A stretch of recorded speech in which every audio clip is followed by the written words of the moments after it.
What's up, everybody? Welcome back to another episode of Dream Chasers Ground Zero. Today we have with us Ben Malech. Ben, would you just mind sharing the story with us that we like to call your personal ground zero moment and some of the things that you learned along the way to help you get to where you are now?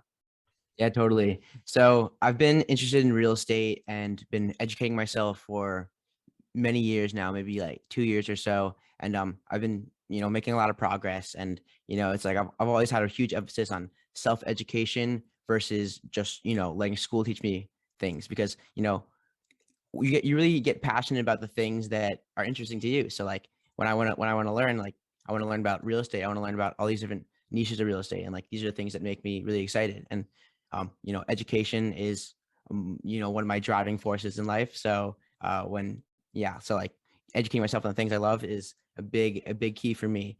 I'm also a real estate investor who is yet to be in a real estate deal. So I am very motivated to find my first deal. And I kind of discount or I kind of you know I acknowledge my not having done it before. So that being said, I've had some experiences with deals that haven't gone through all the way, and learned a lot through that. But yeah, I mean, I don't want to go into the wrong opportunity, so I'm being very conservative and making sure the numbers are check out on a really good deal for when the time comes. But to get to my ground zero moment, I felt like I was just educating myself and learning all these interesting things that I really wanted to implement, and really started, was falling in love with even further. And I felt like I was missing a key step, like the action step, where I haven't been doing the things that I really want to do. Like, I've been saying like, oh, I'm a student, I'm in school, like I'm traveling back and forth. There's all these reasons why it's not the time to take action. And I'm realizing that, you know, it's always the time to take action. So when the first, milestone, or I guess the ground zero moment, is when I started my podcast I started recording my podcast a few months ago.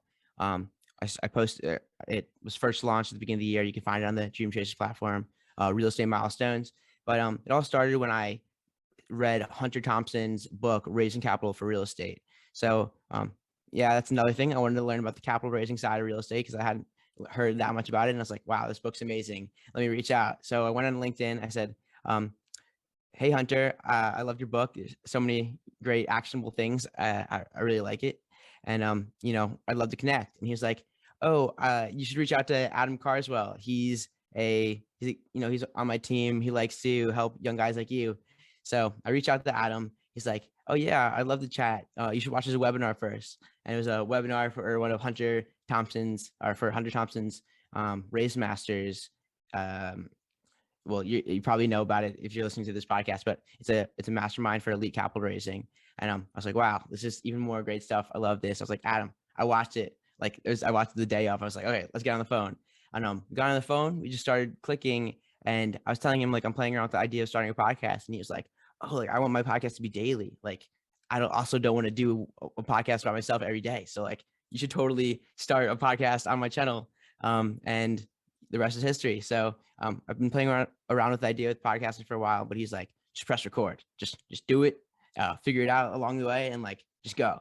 And so I started pressing record, and it's been a month of uploading podcasts, and my progress has been monumental. Started with a bunch of stutters and ums and uhs, and I was a little embarrassed, but I was like, okay, well, at least I'm doing something, and don't really mind if it's not the clearest. But even since then, I've gotten a lot better, and it's been an awesome journey. So I'm looking to take action in everything I do, because that's been a major key for my success and my personal satisfaction, and kind of the alignment of where I want to be and how I'm going to get there. Absolutely. I think one of the super cool things about the podcast, especially like in my journey so far, is like one, like I see myself in exactly where you are right now, because essentially you are where I was, like in a weird way, like at exactly the same point. Because like a year ago, roughly now, I mean, a little almost a year ago, this is Mhm. when I was just starting.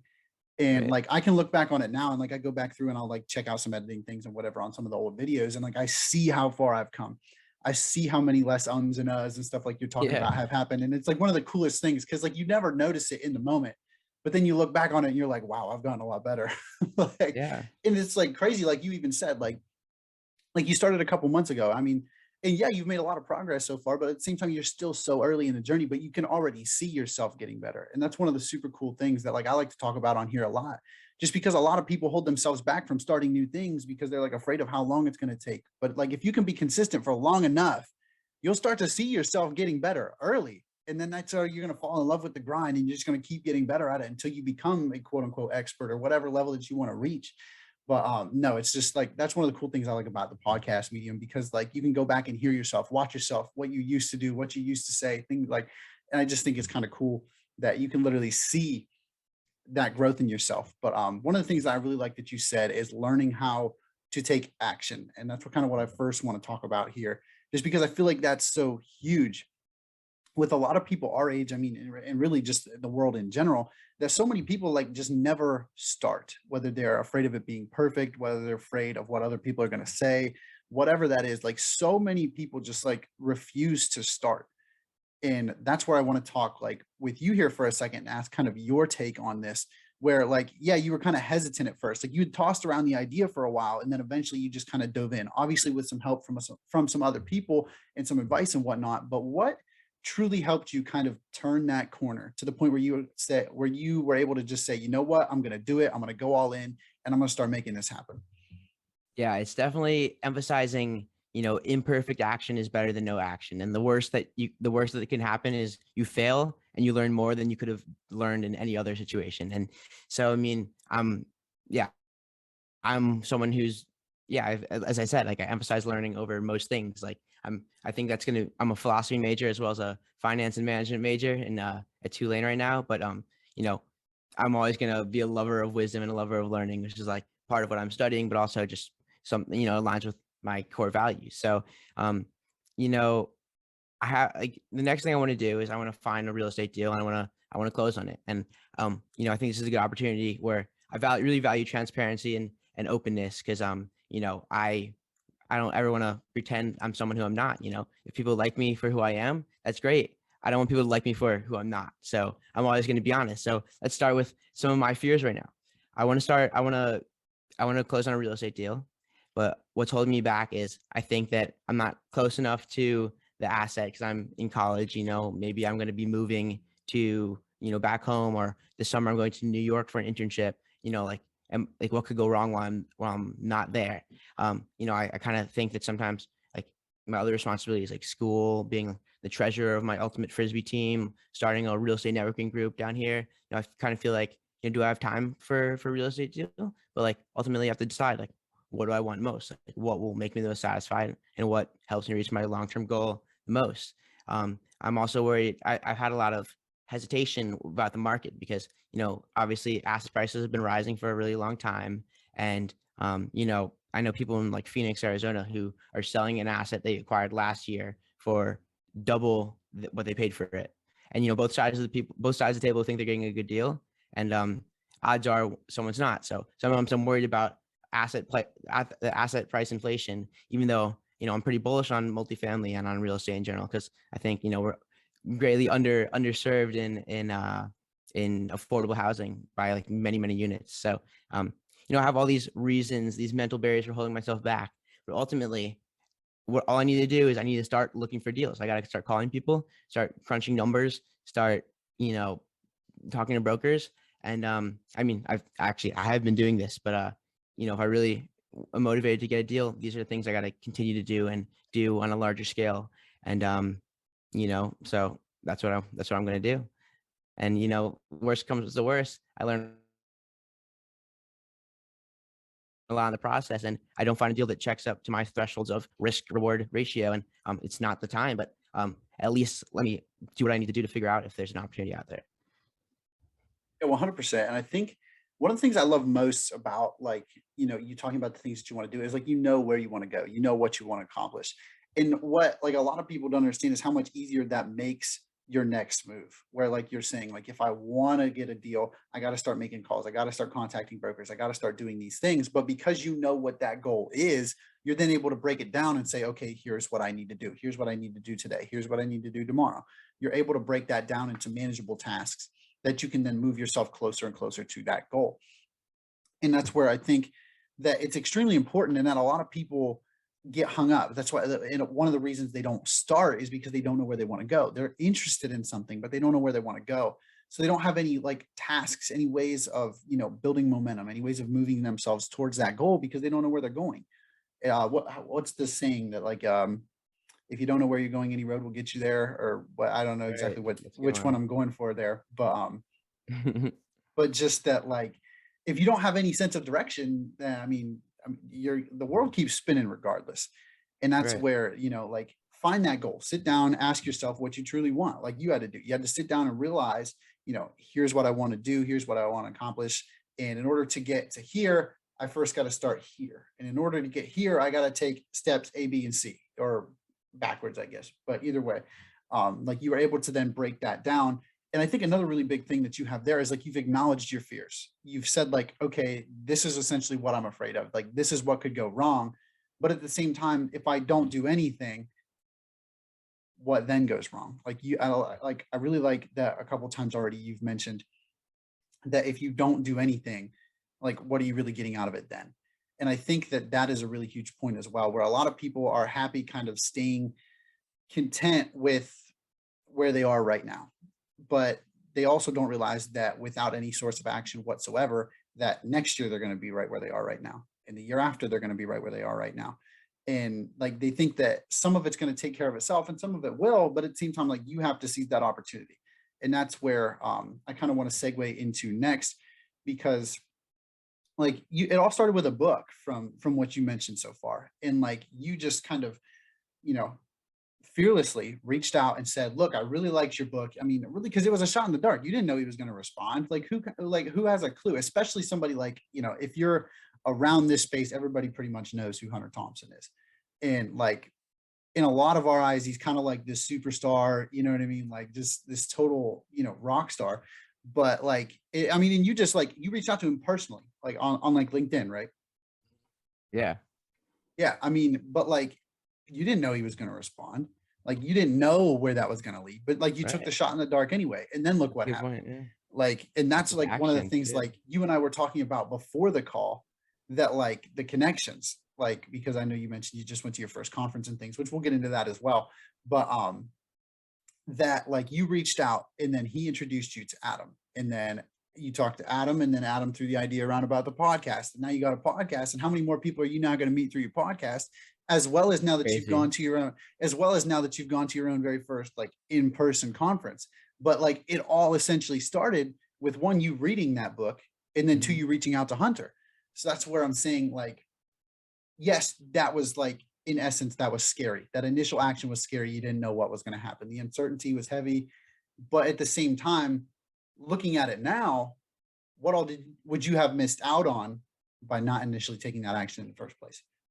So I love this theme of action because, like, wow, like I read the book, like that was an action. I reached out, that was an action, and like it really shows you like these things. I wouldn't even know would known what I missed if I didn't do anything, if I didn't take these actions. And like, I wanted to say one thing. It's like comfort. Like if I'm feeling too comfortable, like that scares me. Like I get like if I because it makes me feel like I'm not living to my fullest or I'm neglecting opportunities. So like I'm not comfortable with comfort, and it's something that really scares me because it's like that reminds me, it's like wow, like what am I missing? Like if I don't reach out to someone who wrote a book, like what could I have missed? And like I'm in this community that all originated from connecting with Hunter and Adam, and now going to this conference, and meeting Aaron, and just you know starting a podcast where I've met an incredible number of really really really successful people who are inspirations to me, who I you never dreamed of talking to. And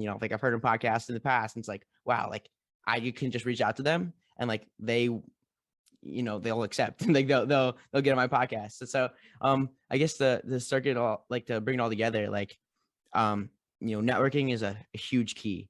And being like a young guy with a lot of um let's say hunger, like eagerness and time and energy, and that's something that's inspiring to people, right? Like if you're such a go-getter that you can reach out to this person who some people might think it's like, oh, like they're a superstar. Like, how are you going to reach out to them? Like, you just proved that you have the motivation and the, I guess, yeah, like the work ethic and like this, seriousness to do something like that. So, people want to talk to you. Like, people are out there to help. Like, you miss 100, you miss every shot you don't take. Right. So, yeah, I'm not scared of reaching out to people, and I don't think anyone should be, because the worst that could happen is they just don't answer. The best that can happen is I end up here through this whole journey that we've already touched on. So, like, that's huge. So, yeah, like, I definitely think you know take action, and it'll pay out. So I guess networking also is like a huge key. It's like I learned so much from everyone I speak to. Like, I'm 20 years old, and most people in this industry are older than that. And just based on that fact alone, everyone has more experience that I can learn from. Like, you got to find people that you admire and like see what they did right and see where they failed. And, maybe you don't even have to do the failures that they already had, because you learn from their failures. So, I really love networking. And that's part of why I also wanted to start the podcast, because now I am held accountable that I have to network with at least one really interesting person a week and learn a lot from them. And then it also motivates me a lot that I get to share that value with my community and with my friends and family and network, because ultimately I realized my purpose is to use the power of real estate to create the best life for the people I love and to add value to the entire world.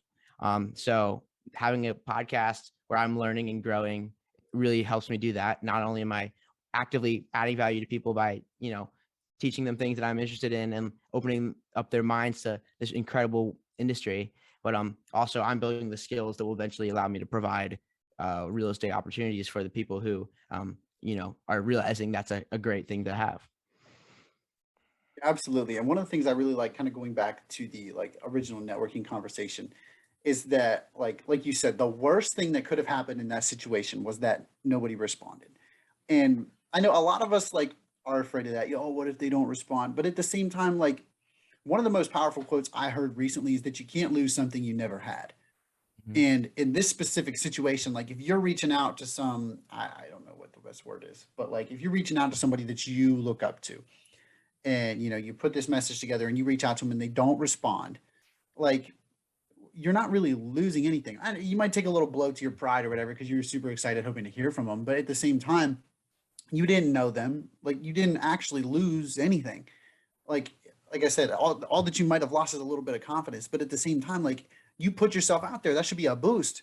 That shouldn't drag you back. And that's one of the cool things that I like about what you said there is like, and obviously we already know that the snowball effect took place after that, but I think that was super cool just in the sense that, you were able to recognize that like the absolute worst that could happen is that he doesn't respond and I'm in the same position that I'm in right now anyway.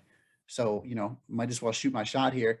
Well, I suppose that might not be the right word. That's not exactly what you did. But anyway, moving past that, I saw a really cool video on Instagram the other day where there was a speaker on there, and this kind of fits into the same scenario that we're talking about.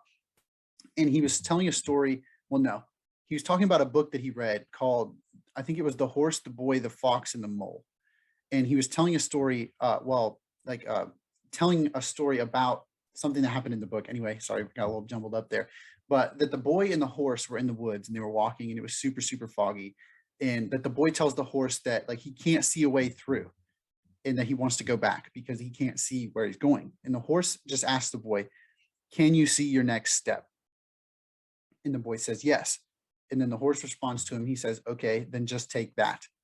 And I think that that was just like one of the weirdest little things, and it's almost formatted like I haven't read the book personally. This is just something that I heard another man speaking about, but like it was just so powerful. And like the way it's formatted, it's like a boy and a horse. Like it's totally outlandish, but at the same time, it makes way too much sense Right. that like more people, I feel like more people need to know about it just because like we were just talking about, like you didn't know where that was going to lead, yet you knew that despite everything else, this is my next step. This is what I need to do. And if something happens beyond that, great. But if not, then I'm right where I am and I need to look at something else. And there's nothing wrong with that.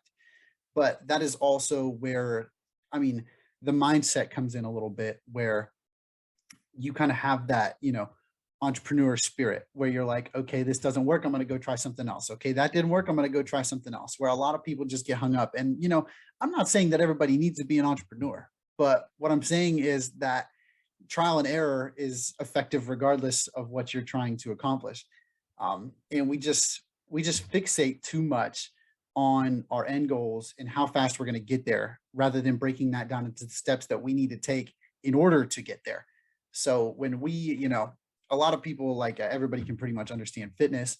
Like, we all just sit and we say, oh, well, I want to get, ripped or jacked or shredded or whatever, like A, B, and C person. Well, we don't realize that that takes, this number of push-ups a day, or this no like this meal, this whatever. Like, that breaks down into a lot of different things, and we just kind of fixate on, oh, well, I'm never going to get there, and then we never start.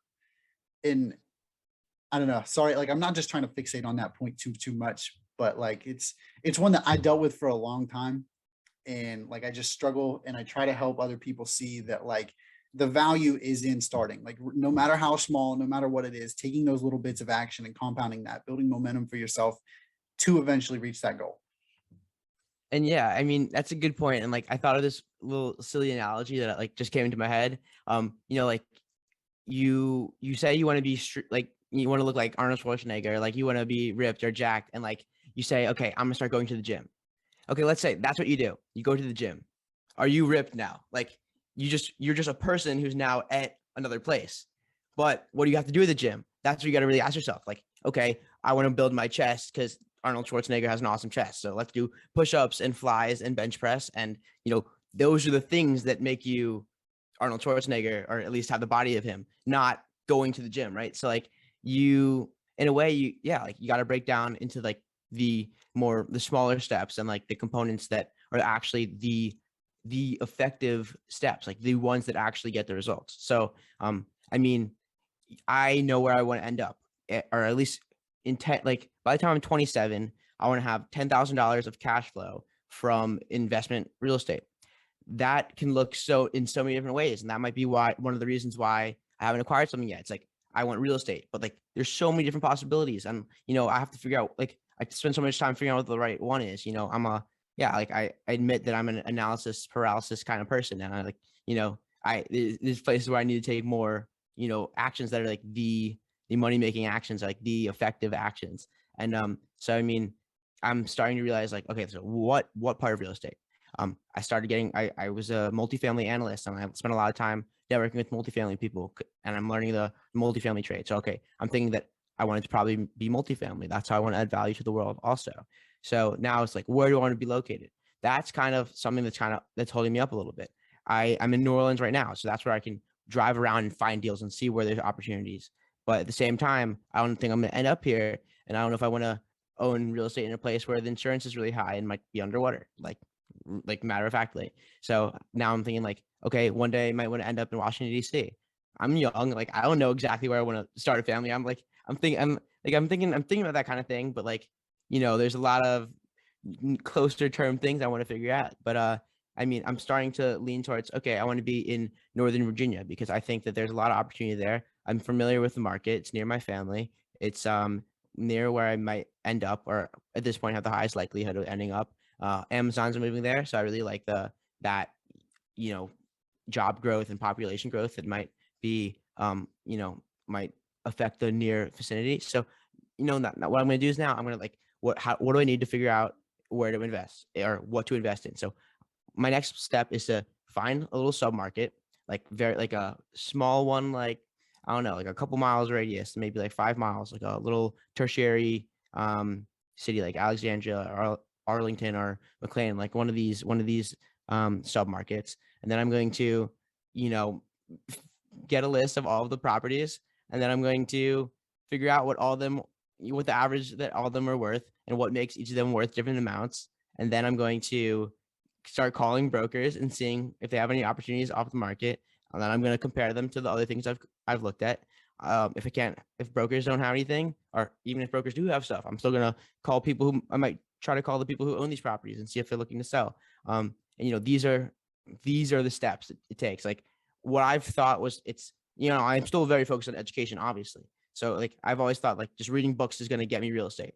But, like, that's not it. Like, you have to know these things, but then you have to do the things that you're learning. So yeah, I mean, that's like an example of what we mean by this topic. And the reason I like to talk about this stuff is because now everyone who listens to this can hold me accountable, and that's scary, but that's uncomfortable.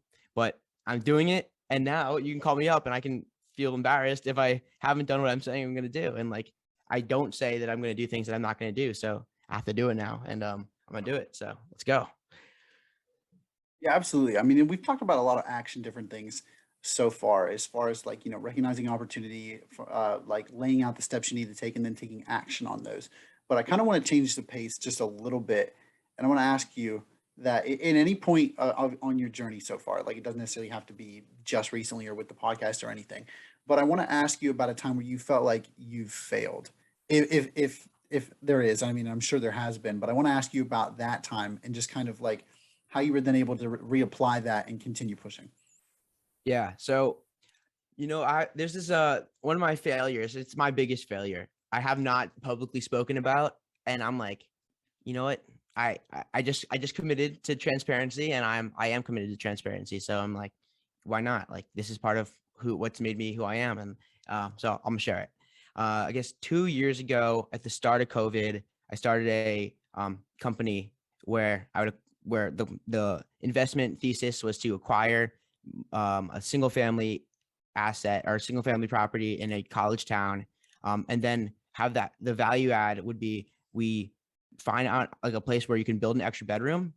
So we'll build an extra bedroom, and then add another person to the lease and not change the rent per person. The rent would go up by having that extra person. So if everyone paid $500, it should be an extra $500. We should boost the if you know how to evaluate real estate, that would boost the value of the asset and be an instant generator of return. So that was our investment thesis. We found a property where the seller was actually a developer who's older and wanted to get out of the market and wasn't you just wanted to, I guess, retire and I guess put his money into things that were less active. He wanted to become a passive investor. So we found a guy who has very good experience in construction, and like he even was willing to build the extra bedroom for us and just like tack that in to the final purchase price that we like that we ended up that we would be paying. And so we actually got this deal brought to us by a broker contact of mine who brought it to us off market, said like, oh, we found a property that like fits your description, and like we're like, oh, that's awesome. So so we went and toured it, and on the first tour we walked around and we're like, okay, yeah, this is a good house. He just renovated it because he wanted to add value before selling it. And you're like, okay, yeah, this looks pretty nice. We don't have to do anything. I like it. So we literally in the first meeting have a handshake deal to buy it. And so we go home. We're like, okay, cool. Like we're in due diligence on a deal now. Like we're about to close on a deal. And then we get home and we get the due diligence documents, and we see that the broker is listed as the seller's broker. So like we thought that she was coming to us and representing us, and we realized that she was representing the seller. So a lot of things that we took at face value, like the comps that she said, like the fact that she thought it was a fair price based on her knowledge of the industry, like of the surrounding, and like we had a pretty good understanding of the surrounding, but we kind of rested, we kind of like took her word a little bit, and like obviously we are going to check our stuff during due diligence, but when we got that was an instant red flag when we realized that she wasn't even representing us, and like we had to question everything to like a crazy degree. And like so we're like, okay, yeah, like it's due diligence, let's do some due diligence. And we look into her comps and we realized that like the comps aren't comps, like the price that we agreed to did not actually make sense. So I had to go back on a handshake deal. I'm someone who my word is my bond, and so that is the biggest. That is like by definition one of the biggest failures I could have. Bill something I agreed to. That is like very painful for me.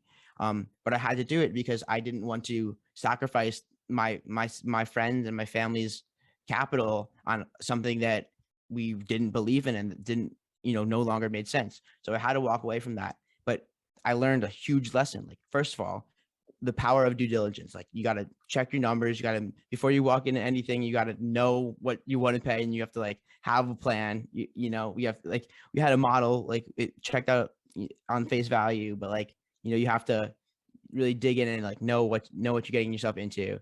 You got to question things that brokers say, whether they're representing you or not. Like I love brokers. They're the friendliest people. I always work with them, but like, their interests are in having the highest sell price, because that's when they make the most money, because they get paid on a percentage of the sale price. So you just got to know that alignment of interests means they're naturally going to want it to be more expensive. And then, yeah, I mean, yeah, there's just some huge lessons, but ultimately, I mean, it's made me, realize that I even more strongly, that I never want to go against my word again. So I'm not going to ever commit to something that I can't fully commit to. And, that's a huge lesson. So I hope that's a good failure story that you enjoyed and that you learned something from. No, it is, man. And I mean, obviously failure is something that's kind of subjective because like none of us have really been through the same exact situations, but like we can all kind of understand that feeling where like, especially like that, where it's like it's painful, like you don't like that feeling, whether you're embarrassed, whether you're upset, angry, whatever it is, like we obviously don't like feeling that way. And I feel like a lot of us kind of at our age are like dipping our toes in a bunch of things right now where we don't exactly have like a full blown experience yet because a lot of us haven't really had full blown jobs yet. So like we're still trying to find out where we fit into like a corporate structure or something like that, if that's the direction you want to take. And I think that a lot of us kind of fail repeatedly in some of these because we just dip our toes in and we try it out and we don't really do like proper due diligence like you talked about and some of that we just try to kind of jump into something new just to see what it's like, and then it doesn't go well and we immediately give up on it. And I think that a lot of people kind of get caught up in this paradigm because they don't do like the necessary work. They're like I said, they're just dipping their toes in, but it's because of that that they don't find that level of success that they want because they didn't go all into it and didn't put in the right amount of work and time to truly understand and realize what they needed to do to be successful in that new space. And I think a lot of us, like I said, really just kind of get stuck at that point, whatever that kind of venture is. And some of it I think is that a lot of us are just trying to go too fast. We're just like we talked about earlier, we're too focused on the end goal and we're too focused on getting to where that is, that we're not able to slow it down and realize what it is that we need to do to get there. And I mean, my advice for that is really just like take it slow down, reassess. I mean, like thoughtfully take out the time and really like, I mean, you could even take a piece of paper and draw out each step. What steps lead here? What different things play into this? Just literally break everything down. Start with your vision, your dream, whatever you want to call it at the top, and then break that down. Like what's that? Like we always did them in school. I don't know about you, but like it looked like a spider web at the end of it, where Right. you like have your big thing in the middle and it like trickles down. I can't think of the right term for it, but like draw one of those, but like just give yourself, like, and effectively, depending what that goal is, give yourself 5 months, give yourself 5 years. Like some of that depends, like especially like if you're looking into like real estate or something like that, you have to look long term. Like some of that was also one of the things that we talked about before we started recording today. But I mean, you can't put unreasonable pressures on yourself and just destroy your self-confidence in your vision when like when it's not reasonable for you to be able to reach that in the parameter that you gave yourself. And like if you're expecting yourself, like we talked about going to the gym earlier, like if you're expecting yourself to look like Schwarzenegger by the end of the week, it's not going to happen. Like no matter what you do, I mean, even if you look into extra like substances or whatever, it's not going to happen. So my point is that you can't go in with like winning or money or whatever that kind of end goal is of yours, like on your mind at the same time. Like you have to decide actively, like what's going to be my thing. And you have to decide that you are actively going to put in the right amount of work to understand that and to do it properly, correctly, smartly. I mean, and there's not anything wrong with like you if you don't get it right the first time. Like that is literally just part of it. And like you talked about earlier, like failure is one of the easiest ways to learn something. Like in most cases, you learn more than you would have if you did succeed or if you didn't do anything at all, obviously. But Mhm. like it just comes back to kind of like patience. You have to be patient and give yourself the time to truly get to that vision or dream or whatever it is that you have, in mind for yourself. If you try to go too fast, you're going to destroy your confidence that you need to get there, but you're also going to destroy any momentum that you have, and you're never going to get there at all. And obviously we don't like regret around here. So yeah, that's kind of the point that I was trying to say. And I know that we've talked heavily on that today, but I just felt like, we need kind of like just trying to hammer it home. You ever heard that saying where like you have to see or read something like 5 to 7 times or something like that before it actually like sticks? Like kind of one of those moments. But yeah, I mean, do you have a take on that? Yeah. So I mean, it's okay to not know what you want to do. Like I don't know. I mean, like, yeah, I kind of told you, like, I've had this interest in real estate for so long, and I had not known like what I wanted to do. Like, I still don't know exactly what I want to do. I'm still exploring, and like, it's okay to explore, but it's not like it's not just like hypothesizing, like, oh, like I'm gonna own real estate, I'm gonna get rich. Oh wait, no, I'm gonna be a broker, and I'm gonna get rich. Like, no, you got to be like read about these different things and like see if it fits into your idea. Like, take action to figure out what's right. So like if you're talking about like the diagram, it's like my end goal is like, being here in real estate. Like I use this example because it's my life. So it makes sense. But it's like these are all the different possible ways. And like you gotta investigate them and eliminate them. So it's like you go down like a rabbit hole, and the worst that happens is like that's not my path. And you go, and eventually you're gonna be limited down to the one path, and you're gonna take that action, and it's gonna open up another branch, and you can eliminate those things. And like even figuring out where you want to go without drawing an exact line is effective, because just eliminating possible paths, eventually you'll find the path that's for you. So and like even if you draw a path, the odds are it's going to change. There's no way you're going to just plan out your whole life and it's going to work as planned. Like even in real estate, if you underwrite a deal and it's like we're gonna have an 18% return, like almost 10 out of 10 times it's not going to be exactly 18. Maybe the price went up, like you actually got this much extra rent per month, but then the costs actually went up too. So it's like there's just so many different factors. So like I guess it's between like going with the flow, but also going somewhere, like aiming somewhere, having some idea of what you want to do. And I think that a really good quote, I don't want to mess it up, but I just had Brett Swartz on my episode, or on an episode of it's actually going to come out soon, or by the time this goes out, it's actually going to be out. But he said that you got to work on yourself and not necessarily just work on your job. And kind of is a pretty good quote. It was like I don't want to ruin it. You're gonna have to go to episode 6 of Real Estate Milestones if you want to hear the actual quote. But it's like working on yourself is eternal, because the things that you learn and the ways that you grow will always be with you. And the way I think about it is like the return on investment, investing in yourself, is infinite, because what you can do with your knowledge and your skills and your understanding who you are is far greater than any individual investment. But then, yeah, just working on your job, it's like, yeah, like you'll get money now, but like, ultimately you got to figure out what drives you, what's your passion, what's your purpose, what's going to make you feel satisfied, how you want to feel every day. Like these things ultimately are what really matter, because it's like the only thing that's real. It's like, it's you. So I just thought it was some good wisdom that it's on the same lines as what we're talking about. Yeah, 100%, man. I mean, and couldn't have said it better myself. So I'm just going to go ahead and leave that one alone. But yeah, it is about time to start winding it down here. Just to cap off a great conversation so far. I mean, and tons of value so far. But the question I always like to ask the guests in closing is, if you could go back in time and have a conversation with yourself during that ground zero moment, or even that moment of failure, or whatever that is, what do you think you would tell yourself in that conversation? Um, I mean, there's a lot of things. It's like at this point, it's like I wouldn't have done anything differently, because it makes me who I am, right? So like the failure is who I am, and like the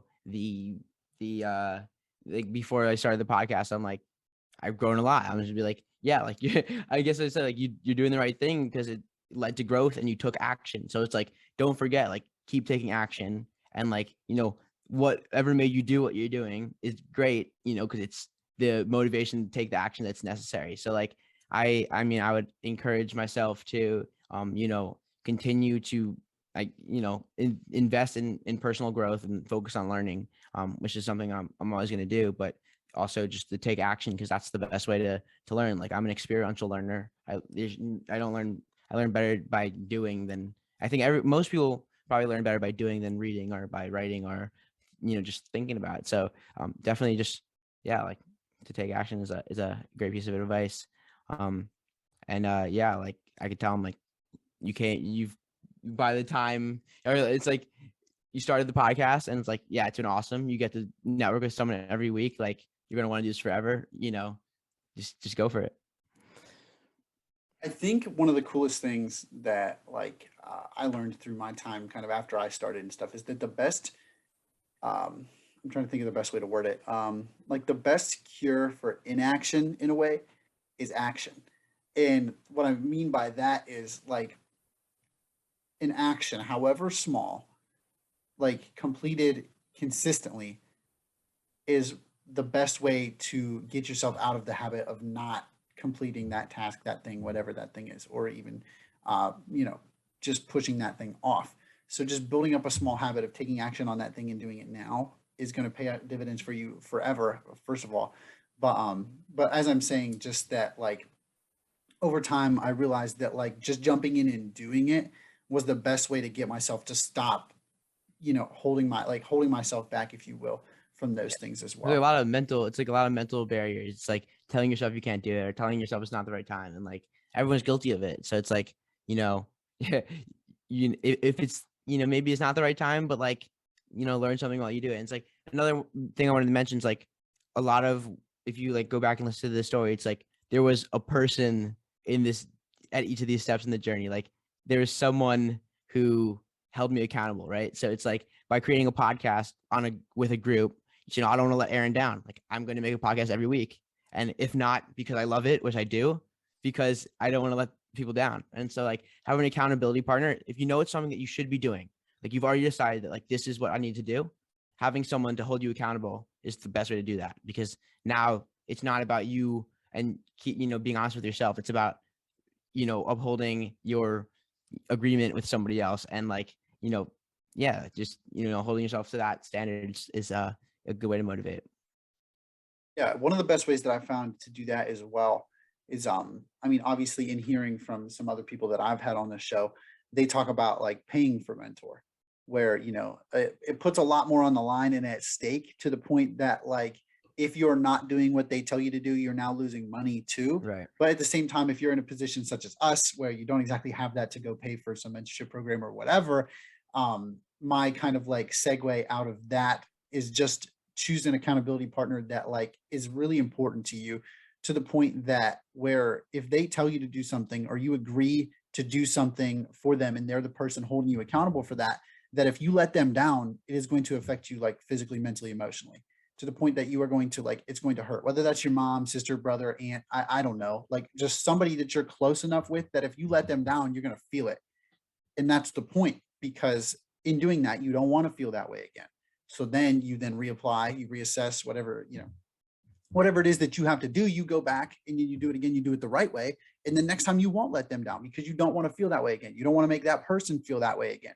So, what I was just saying there is like in finding an accountability partner, just make it someone that one, not only is going to truly hold you accountable, but if you do misstep or miss a step, or I didn't mean to say miss a step, but make a mistake or, anything of the like, that it's going to be enough to affect you to the point that you won't let it happen again. Yeah, that's a great point. Or you can create a podcast and now have the whole world hold you accountable. It's scary. It's Could do scary. that too. You Yeah. could do that too. But Ben, thank you, man. Seriously, I mean, it's been a great show, great conversation. Totally nice catching up again. I mean, tons of value in here today, especially for the people kind of sitting in our shoes right now at our Yeah. ages specifically. So yeah, I think a lot of people are going to get a lot out of this. But as always, remember everyone, this is ground zero and there's nowhere to go from here. But thanks guys. Awesome.